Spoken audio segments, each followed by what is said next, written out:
Jake Paul went on Instagram today and announced Jake Paul versus Nate Diaz Saturday, August 5th. After getting hands put on him by a quote-unquote real boxer in Tommy Fury, I guess Jake is back to his normal ways, fighting MMA fighters. Nate Diaz, although an MMA fighter, has pretty good hands in MMA standards. He is a southpaw with a very sloppy technique, but he is very accurate with his punches. One thing that's a guarantee: whenever Nate Diaz is involved in a fight, there's going to be entertainment. Yo, the build-up for this fight is about to be crazy because Jake Paul is pretty good at trash talking, and we already know Nate Diaz is a GOAT when it comes to trash talk. But now, let's talk about the keys to victory for Nate Diaz.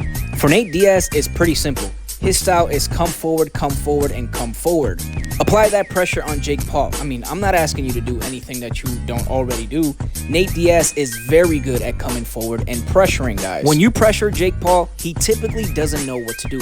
He has absolutely no defense and no ring awareness. Come forward on him. That's what Nate Diaz specializes in. Another thing too, this man never gives up.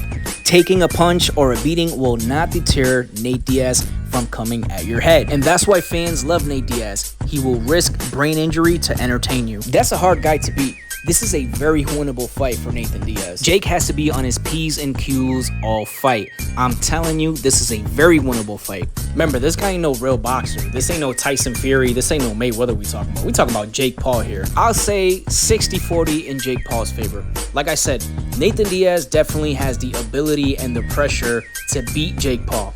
Let's see what happens.